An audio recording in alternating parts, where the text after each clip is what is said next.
Welcome to Inspire Technical PSC.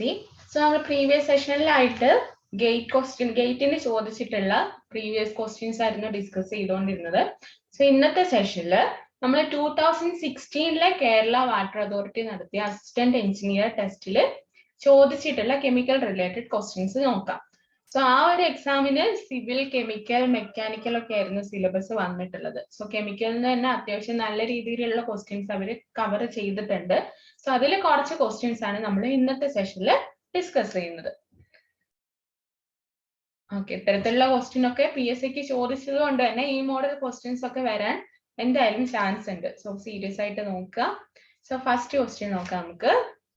Okay, so at 20 degrees Celsius blows over a hot plate of dimension 50 into 60 centimeter maintained at 250 degrees Celsius. If the convection heat transfer coefficient is 29 watt per meter square degree Celsius, the heat transfer that took place in kilowatt is. നമ്മൾ പഠിച്ചിരുന്നു മൂന്ന് mode of heat transfer ഉണ്ട്. ഏതൊക്കെയായിരുന്നു? Conduction, convection, radiation. So ഇതിൽ ക്വസ്റ്റ്യനിൽ നമുക്ക് തന്നിട്ടുള്ളത് convection heat transfer coefficient ആണ്. അതായത് Hന്റെ വാല്യൂ ആണ് തന്നിട്ടുള്ളത്. Which is 29 watt per meter square degree Celsius. Conductive heat transfer ആണെങ്കിൽ നമുക്ക് thermal conduction ആണെങ്കിൽ നമുക്ക് thermal conductivity ആയിരിക്കും തരിക. Thermal conductivityന്റെ യൂണിറ്റ് എന്താ? വാട്ട് പെർ മീറ്റർ കെൽവിൻ ആണ്. സോ കൺവെക്റ്റീവ് ഹീറ്റ് ട്രാൻസ്ഫറിലുള്ള ഹീറ്റ് ട്രാൻസ്ഫർ ആണ് നമ്മൾ കണ്ടുപിടിക്കേണ്ടത്. ഓക്കെ, സോ കൺവെക്റ്റീവ് ഹീറ്റ് ട്രാൻസ്ഫറിന്റെ ഇക്വേഷൻ എന്താണ്? Q is equal to ഈ ഇക്വേഷൻ ഒക്കെ കണ്ടക്ഷന്റെ, കൺവെക്ഷന്റെ, റേഡിയേഷന്റെ നിർബന്ധമായും പഠിച്ചിരിക്കേണ്ട മൂന്ന് ഇക്വേഷൻസ് ആണ്. നമുക്ക് ഡയറക്റ്റ് ആയിട്ട് പ്രോബ്ലം എന്തായാലും സോൾവ് ചെയ്യാൻ പറ്റും. സോ കൺവെക്റ്റീവ് ഹീറ്റ് ട്രാൻസ്ഫറിന്റെ ഇക്വേഷൻ Q, അതായത് amount of heat transfer which is equal to H into A into delta T. H എന്ന് വെച്ചിട്ടുണ്ടെങ്കിൽ heat transfer coefficient, A area, delta T temperature difference. So തന്നിരിക്കുന്ന values ഒക്കെ നോക്കുക. H തന്നിട്ടുണ്ട് 29 watt per meter square degree Celsius. Area തന്നിട്ടുണ്ട് 50 into 60 centimetre ആണ്. So ഇത് നമുക്ക് മീറ്ററിലേക്ക് കൺവേർട്ട് ചെയ്യണം. സോ 0.5 into 0.6 മീറ്റർ ആയിരിക്കും. 15 16 മീറ്ററിലേക്ക് കൺവേർട്ട് ചെയ്യുക. ആൻഡ് ടെമ്പറേച്ചർ ഡിഫറൻസ്, സോ ഇവിടെ 250, ഇത് ഡിഗ്രി സെൽഷ്യസിലാണെങ്കിലും കെൽവിനിലേക്ക് കൺവേർട്ട് ചെയ്താലും ഡെൽറ്റ T എന്ന് പറയുന്നത് എന്താ? 250 minus 20, 230 ഡിഗ്രി സെൽഷ്യസ് തന്നെയാണ് വരിക. സോ നമുക്ക് ഈ മൂന്ന് വാല്യൂസ് അറിയാം. അപ്പൊ ജസ്റ്റ് ഡയറക്റ്റ് ഇക്വേഷനിൽ സബ്സ്റ്റിറ്റ്യൂട്ട് ചെയ്താൽ മതി. H എന്താണ്? 29, ഏരിയ 0.5 into 0.6, ഓക്കെ 0.3 എന്ന് നമുക്ക് കിട്ടും, ഇൻറ്റു 230. ഓക്കെ, ഇത് ജസ്റ്റ് മൾട്ടിപ്ലൈ ചെയ്ത് പോയാൽ മതി. 230 into 30 എത്ര വരിക? 329 into 9, 6, 0, 0. ഓക്കെ, സോ 29 into 69 ചെയ്താൽ മതി. സോ 29 into 69 ചെയ്യുന്നതിന് പകരം 29 നമുക്ക് സിംപ്ലിഫിക്കേഷന് വേണ്ടിയിട്ട് ഈസി ആയിട്ട് സോൾവ് ചെയ്യാൻ 29ന് 30 ജസ്റ്റ് ഒരു ഡിജിറ്റ് കൂട്ടുക, 69നെ 70 ആക്കുക, 37 21 2100 വാട്ട് ആണ് ആൻസർ. പക്ഷെ ക്വസ്റ്റ്യനിൽ നമ്മൾ ചോദിച്ചിട്ടുള്ളത് heat transfer took place in kilo watt. Kilo watt എന്ന് പറയുമ്പോൾ 3 divided by 1000 ആയിരിക്കും. സോ ആൻസർ എത്ര വരുന്നത്? 2.1 കിലോ വാട്ട്. സോ ഇതിനോട് അടുത്ത് വെക്കുന്ന ആൻസർ ഏതാണ്? നോക്കുമ്പോൾ ഓപ്ഷൻ എ ആണ്.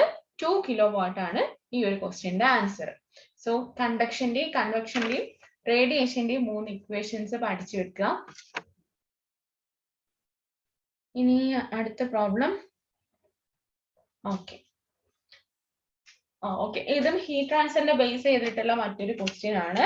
Optical pyrometer working principle is based on A. Stephen Boltzmann law, Wien's displacement law, Kirchhoff law, Planck's law. ഈ 4 ലോസും റേഡിയേഷനുമായി ബന്ധപ്പെട്ടിട്ടുള്ള 4 ലോസ് ആണ്. സോ ഇതിന്റെ ആൻസർ ഓപ്ഷൻ എ ആണ്. അതായത് ഒപ്റ്റിക്കൽ പൈറോമീറ്റർ വർക്ക് ചെയ്യുന്ന പ്രിൻസിപ്പിൾ എന്ന് പറയുന്നുണ്ടെങ്കിൽ സ്റ്റീഫൻ ബോൾട്സ്മാൻ ലോ ആണ്. സോ ഒപ്റ്റിക്കൽ പൈറോമീറ്റർ എന്ന് വെച്ചിട്ടുണ്ടെങ്കിൽ എന്താണ്?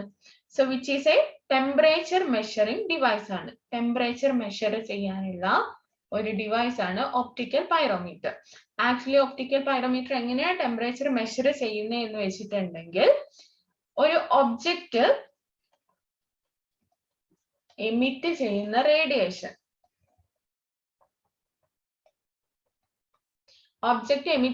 റേഡിയേഷൻ, സെൻസ് ചെയ്തിട്ടാണ് ഒപ്റ്റിക്കൽ പൈറോമീറ്റർ വർക്ക് ചെയ്യുന്നത്. ആ ഒരു ഒബ്ജക്റ്റിനെ ഡയറക്റ്റ് കോണ്ടാക്ട് ചെയ്യാതെ ജസ്റ്റ് സെൻസിങ് മുഖേന എമിറ്റ് ചെയ്യുന്ന റേഡിയേഷനെ മെഷർ ചെയ്യാണ് ഒപ്റ്റിക്കൽ പൈറോമീറ്റർ ചെയ്യുന്നത്. So optical pyrometer working under the principle of Stefan Boltzmann law. ഇനി അടുത്തത് സ്റ്റീഫൻ ബോൾട്സ്മാൻ ലോ എന്തായിരുന്നു? Amount of radiation emitted or heat transfer equal to sigma E A delta T to the power 4. Sigma E എന്ന് പറയുന്ന emissivity, area, delta T to the power 4, temperature difference, sigma എന്തായിരുന്നു? Stefan Boltzmann constant ആണ്.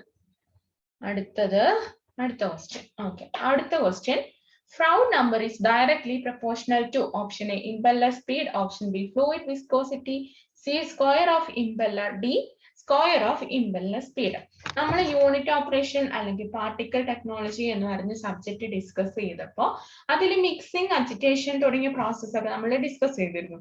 ഒരു ഫ്ലൂയിഡിനെ mix ചെയ്യുക, അല്ലെങ്കിൽ ഒരു ലിക്വിഡിനെ mix ചെയ്യുക, ലിക്വിഡും സോളിഡും തമ്മിൽ മിക്സ് ചെയ്യുക തുടങ്ങിയ പ്രോസസ് ഒക്കെ നമ്മൾ ഡിസ്കസ് ചെയ്തു.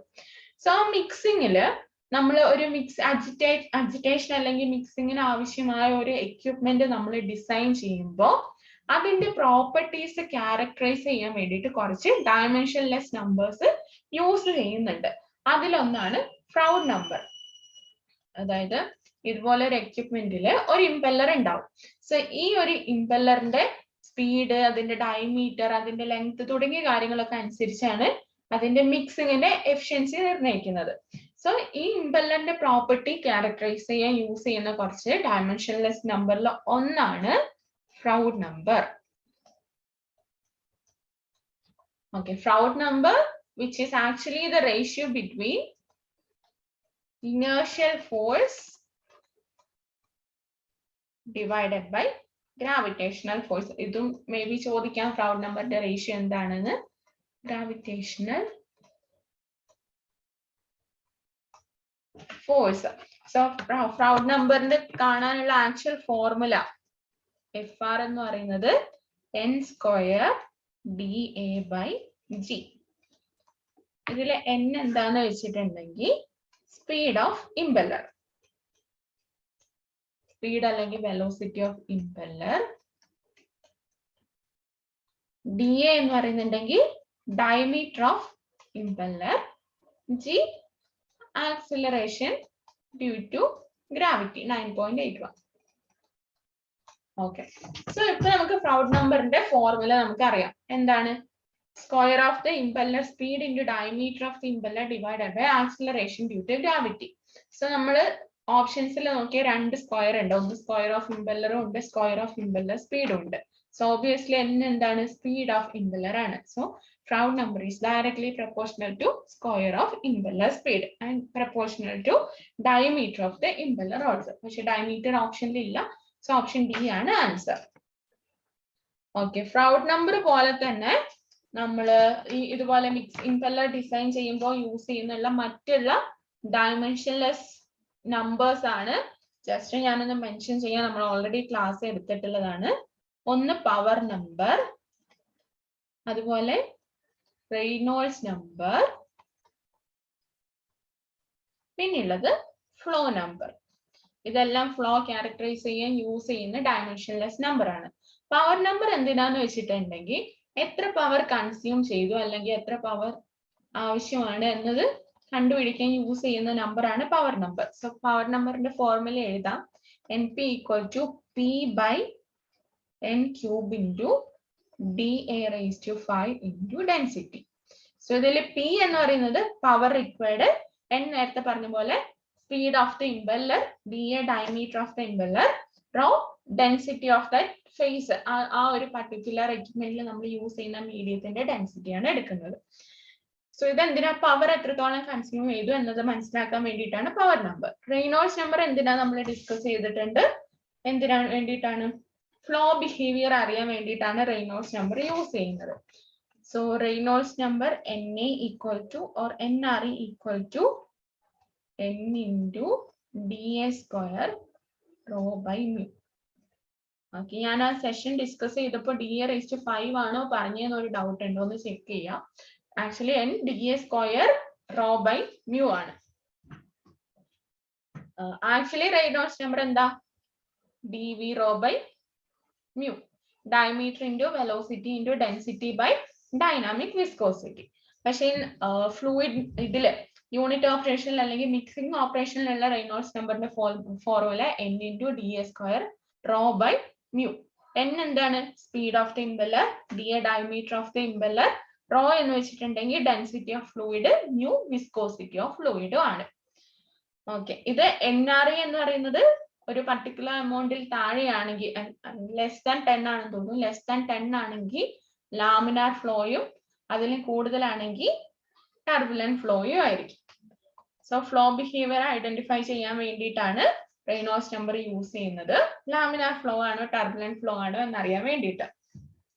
പിന്നെ നമ്മൾ യൂസ് ചെയ്യുന്ന ഫ്ലോ നമ്പർ ഡയമെൻഷൻലെസ് നമ്പർ ആണ് ഫ്ലോ നമ്പർ. ഫ്ലോ നമ്പർ എന്ന് വെച്ചിട്ടുണ്ടെങ്കിൽ flow created by the impeller, flow created by impeller മനസ്സിലാക്കാൻ വേണ്ടിയിട്ടാണ് ഫ്ലോ നമ്പർ യൂസ് ചെയ്യുന്നത്. ഫ്ലോ നമ്പറിന്റെ ഇക്വേഷൻ എന്താന്ന് വെച്ചിട്ടുണ്ടെങ്കിൽ NA is equal to actual flow from impeller divided by theoretical flow from the impeller. Actual by theoretical ആണ് actually flow number. So അതിന്റെ equation Q by Q ആണ് actual flow, theoretical flow N into DA cube. അതായത് diameter cube into speed of the impeller ആണ് theoretical flow.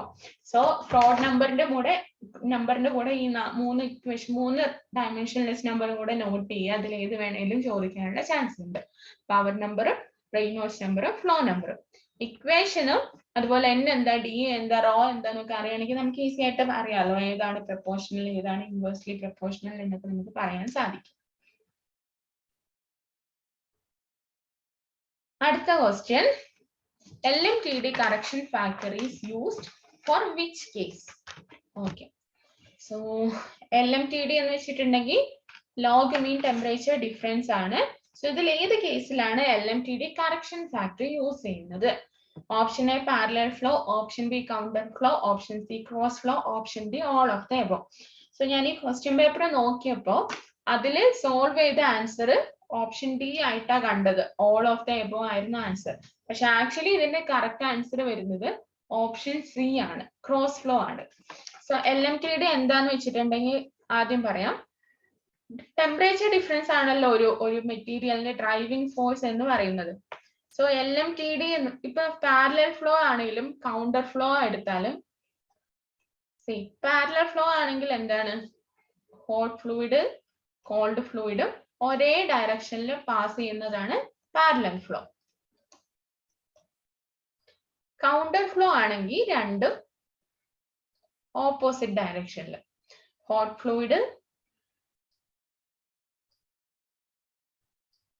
Fluid മേലെ നിന്ന് താഴേക്കാണെങ്കിൽ called fluid താഴെ നിന്ന് മേലേക്കും transfer ചെയ്യും. ഇതാണ് counter flow.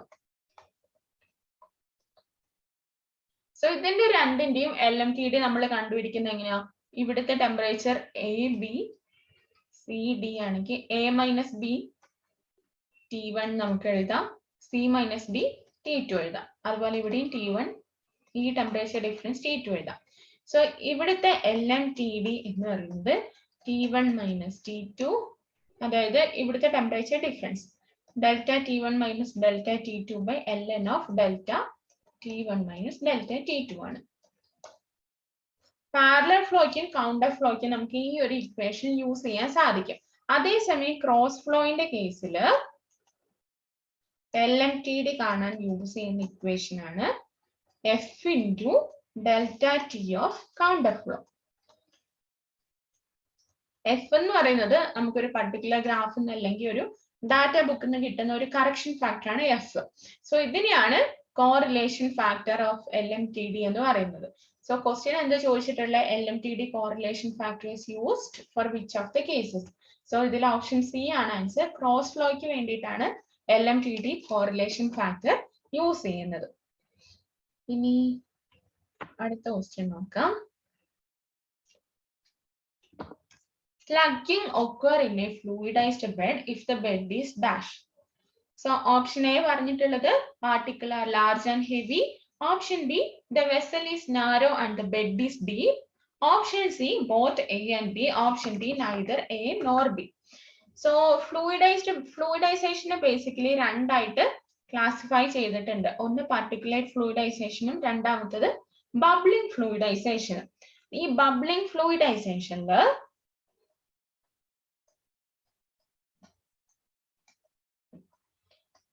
Gas velocity increase ചെയ്യുന്നതിനനുസരിച്ചാണ് ബബ്ലിംഗ് ഫ്ലൂയിഡൈസേഷൻ ഉണ്ടാവുന്നത്. അതുപോലെ ഈ ഫിഗറിൽ കാണിക്കുന്ന ഓരോ ഫിഗേഴ്സും ഗ്യാസിന്റെ വെലോസിറ്റി കൂടുന്നതിനനുസരിച്ച്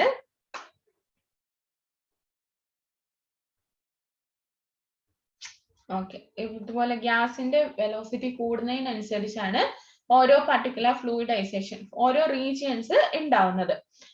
സോ ഇവിടെ ചോദിച്ചിട്ടുള്ളത് സ്ലഗ്ഗിങ് എപ്പോഴാണ് ഉണ്ടാവുക എന്നാണ്. സോ ഗ്യാസ് വെലോസിറ്റി കൂടുമ്പോൾ ബബ്ലിംഗ് ഫ്ലൂയിഡൈസേഷൻ ഉണ്ടാവുമെന്ന് പറഞ്ഞു. പിന്നെയും വെലോസിറ്റി കൂടുമ്പോൾ എന്താ ചെയ്യാം, ഈ ബബിൾസ് ഒക്കെ ഇതാണ് ബബ്ലിംഗ് ഫ്ലൂയിഡൈസേഷൻ. ഈ ബബിൾസ് ഒക്കെ 2-3 ബബിൾസ് ഒക്കെ കൂടി ചേർന്ന് ഒന്നിച്ച് ഒരു വലിയ ബബിൾ ആയിട്ട് മാറും. സോ ആ ഒരു പ്രോസസ്സിനെയാണ് ബേസിക്കലി സ്ലഗ്ഗിങ് എന്ന് പറയുന്നത്. സോ ഇവിടെ എന്താ പാർട്ടിക്കിൾ വലുതാവുന്നുണ്ട്. അതുപോലെ നിങ്ങൾക്ക് ഈ സ്ലഗ്ഗിങ് ഫ്ലൂയിഡൈസേഷൻ ശ്രദ്ധിച്ചാൽ അറിയാം, ഇതിന്റെ ബെഡ് എന്ന് പറയുന്നത് അല്ലെങ്കിൽ ആ ഫ്ലൂയിഡൈസ്ഡ് ബെഡിന്റെ അല്ലെങ്കിൽ ആ വെസൽ എന്ന് പറയുന്നത് ഒരു നാരോ ടൈപ്പ് ഓഫ് ബെഡ് ആയിരിക്കും. സോ ഈ ഫിഗർ നോക്കി നമുക്ക് ഐഡന്റിഫൈ ചെയ്യാൻ സാധിക്കും. അതുകൊണ്ടാണ് ഞാൻ അന്ന് സെഷൻ ഡിസ്കസ് ചെയ്തപ്പോൾ ഫിഗർ ശ്രദ്ധിക്കണം എന്ന് പറഞ്ഞത്. സോ ബേസിക്കലി സ്ലഗ്ഗിങ് എന്ന് വെച്ചിട്ടുണ്ടെങ്കിൽ ഗ്യാസിന്റെ വെലോസിറ്റി കൂടുമ്പോൾ ബബിൾസ് ഒക്കെ കമ്പൈൻ ചെയ്ത് ഒരു വലിയ പാർട്ടിക്കിൾ ആവുന്നതാണ് സ്ലഗ്ഗിങ് ഫ്ലൂയിഡൈസേഷൻ എന്ന് പറയുന്നത്. സോ സ്ലഗ്ഗിങ് ഇവിടെ ഓപ്ഷനിൽ എയും ബിയും നോക്കിയാൽ എ എന്താണ്, particular large and heavy. Obviously particle വലുതാവുന്നുണ്ട്. ഓപ്ഷൻ ബി നോക്കിയാൽ the vessel is narrow and the bed is deep. The vessel എന്ന് പറയുന്നത് നാരോ ആവുന്നുണ്ട്. സോ ഓപ്ഷൻ എയും ഓപ്ഷൻ ബിയും ആൻസർ ആണ്. സോ ഈ ഒരു 5th ക്വസ്റ്റ്യന്റെ answer both A and B ആണ് സ്ലഗ്ഗിങ് നടക്കുന്ന കണ്ടീഷൻ എന്ന് പറയുന്നത്.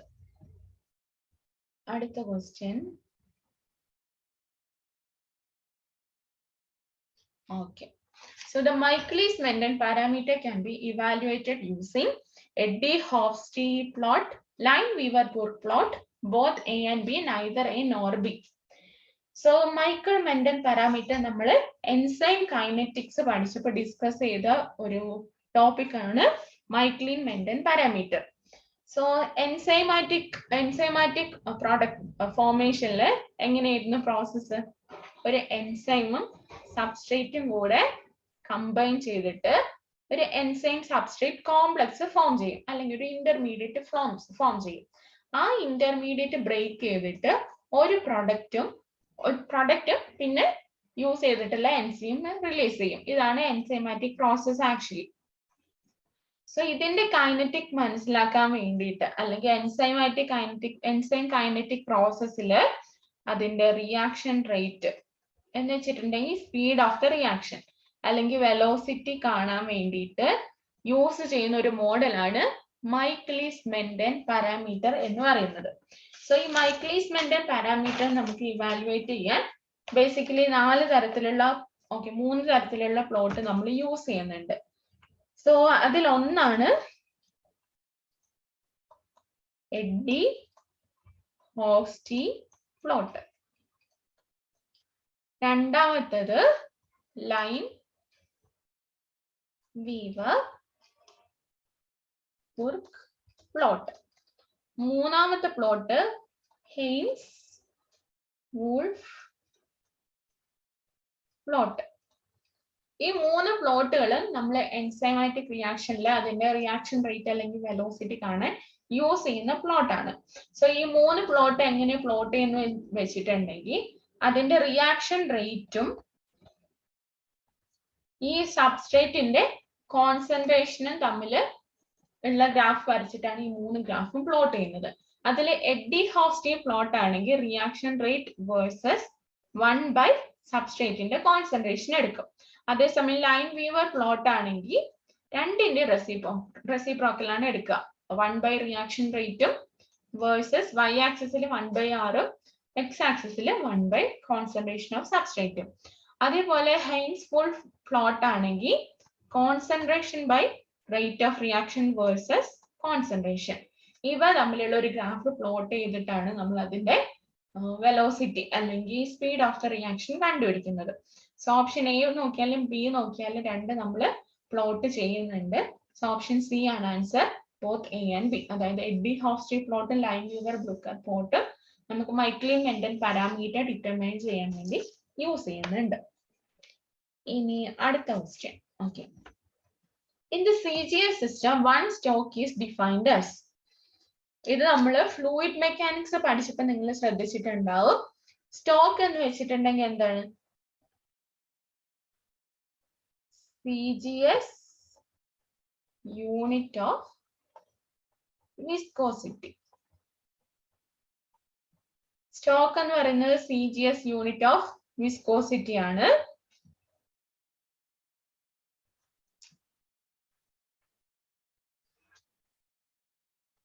Okay, CGS unit of kinematic viscosity ആണ് സ്റ്റോക്ക് എന്ന് പറയുന്നത്. സോ കൈനമാറ്റിക് വിസ്കോസിറ്റി എന്താണ്? ഡൈനാമിക് വിസ്കോസിറ്റി ബൈ ഡെൻസിറ്റി ആണല്ലോ കൈനമാറ്റിക് വിസ്കോസിറ്റി. സോ ഡൈനാമിക് വിസ്കോസിറ്റിന്റെ യൂണിറ്റ് നമുക്കറിയാം, കിലോഗ്രാം പെർ മീറ്റർ സെക്കൻഡ്. അതുപോലെ ഡെൻസിറ്റിന്റെ unit kilogram into kilogram by metre cube. So metre cube മേലേക്ക് എടുത്തേക്കും. സോ കിലോഗ്രാമും ക്യാൻസൽ ചെയ്തു, മീറ്റർ ക്യൂബും മീറ്ററും ക്യാൻസൽ ചെയ്ത് നമുക്ക് finally metre square per second എന്ന് കിട്ടും. സോ ഇതാണ് SI unit of kinematic viscosity ആണ് മീറ്റർ സ്ക്വയർ പെർ സെക്കൻഡ്, അല്ലെങ്കിൽ മീറ്റർ സ്ക്വയർ പെർ സെക്കൻഡ്. അതിന്റെ CGSലുള്ള യൂണിറ്റ് ആണ് വൺ സ്റ്റോക്ക് എന്ന് പറയുന്നത്. So in CGS system one stoke is defined as option D ആണ് answer, 1 centimeter square per second. ഇനി അടുത്ത ക്വസ്റ്റ്യൻ നോക്കാം. Okay, many important fermentation process like antibiotics are formed during. Option A lag phase, B log face, option C stationary phase, option D death phase of cell growth. Okay, ഈ fermentation പ്രോസസ്സിൽ basically ഇതുപോലെയുള്ള 4 faces ഉണ്ട്.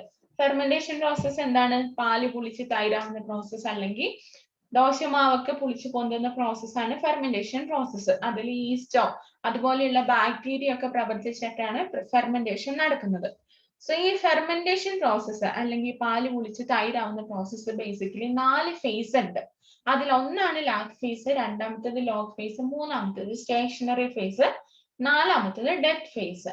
So അതിൽ ഈ fermentation product like antibiotics are formed during. ഇതിൽ ഏത് process ആണ് എന്നാണ് ക്വസ്റ്റ്യൻ. സോ ഈ നാല് സ്റ്റേജ് ഒന്ന് എക്സ്പ്ലെയിൻ ചെയ്യാം. സോ ഇതിൽ ഫസ്റ്റ് സ്റ്റേജ് ആണ്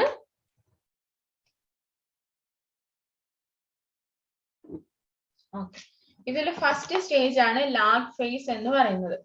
സോ ലാഗ് ഫേസിൽ no increasing in number of living bacterial cells. അതായത് ഒരു സ്റ്റാർട്ടിംഗ് സ്റ്റേജ് ആണ് ഈ ലാഗ് ഫേസ് എന്ന് പറയുന്നത്. ഇവിടെ ഒരു ലെസ് എൻസൈം ആക്ടിവിറ്റി ആയിരിക്കും.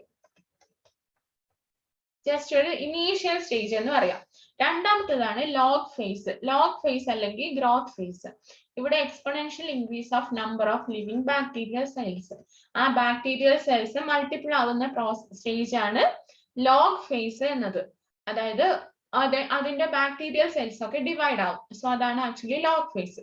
മൂന്നാമത്തെ ഫേസ് ആണ് സ്റ്റേഷനറി ഫേസ്. സ്റ്റേഷനറി ഫേസിൽ എന്താ സംഭവിക്കുന്നത് വെച്ചിട്ടുണ്ടെങ്കിൽ bacteria growth equal to bacteria death. Bacteria ഒക്കെ ഫെർമെന്റേഷൻ പ്രോസസ്സിൽ പ്രവർത്തിച്ച് അതിന്റെ ഗ്രോത്തും ഡെത്തും ഈക്വൽ ആവുന്ന സ്റ്റേജ് ആണ് സ്റ്റേഷനറി ഫേസ്. ഫൈനൽ സ്റ്റേജ് ആണ് ഡെത്ത് ഓർ ഡിക്ലൈൻ ഫേസ്. ഇവിടെ എന്താ exponential decrease in number of living bacteria cell. അതായത് ആ number of bacterial cells decrease ആവുന്ന പ്രോസസ്സാണ് ഡെത്ത് പ്രോസസ് എന്ന് പറയുന്നത്. സോ നമ്മുടെ ക്വസ്റ്റ്യൻ ഫെർമെന്റേഷൻ ആന്റിബയോട്ടിക്സ് ഒക്കെ ഫോം ചെയ്യുന്ന ഫെർമെന്റേഷൻ പ്രൊഡക്റ്റ് ആയ ആന്റിബയോട്ടിക്സ് ഫോം ചെയ്യുന്ന ഫേസ് ഏതാണെന്നുള്ളതാണ്. സോ ഇതില് ആ ഫെർമെന്റേഷൻ പ്രോസസ് നടക്കുന്ന പ്രോസസ്സ് ഡെത്ത് ഫേസിന് മുന്നേയുള്ള പ്രോസസ്സാണ്. അതായത് തേർഡ് ഫേസിലാണ് ആ ഒരു പ്രോസസ് ഒക്കെ നടക്കുന്നത്. So option C stationary face ആണ് ആൻസർ. ഓക്കെ, ഇതും ബയോറിയാക്ടറിന്റെ ആ ഒരു പോർഷനിൽ നമ്മൾ ഡിസ്കസ് ചെയ്ത ഒരു ടോപ്പിക്കാണ്. അതായത് ഫെർമെന്റേഷനും എൻസൈം കൈനറ്റിക്സും ബയോറിയാക്ടറൊക്കെ നമ്മൾ ഡിസ്കസ് ചെയ്തിരുന്നു. അതിൽ വരുന്ന ഒരു ക്വസ്റ്റ്യൻ ആണ് ഈ ഒരു പോർഷൻ. സോ ഇതുപോലെ കുറച്ച് ക്വസ്റ്റ്യൻസ് കൂടെ കേരള വാട്ടർ അതോറിറ്റിയിൽ ചോദിച്ചിട്ടുണ്ട്. സോ അടുത്ത സെഷനിൽ നമുക്ക് ബാക്കിയുള്ള ക്വസ്റ്റ്യൻസ് കൂടെ കവർ ചെയ്യാം. സോ ആ ഒരു പാറ്റേൺ വെച്ച് നോക്കുമ്പോൾ അത്യാവശ്യം നല്ല എമൗണ്ട് ഓഫ് ക്വസ്റ്റ്യൻസ് തന്നെ കെമിക്കൽ പോർഷൻ ഒക്കെ ചോദിച്ചിട്ടുണ്ട്. സോ അതുകൊണ്ട് ഈ ഏരിയ ഒക്കെ കവർ ചെയ്ത് പഠിക്കാം. സോ ഇന്നത്തെ സെഷൻ വൈൻഡ് അപ്പ് ചെയ്യാണ്. Thank you.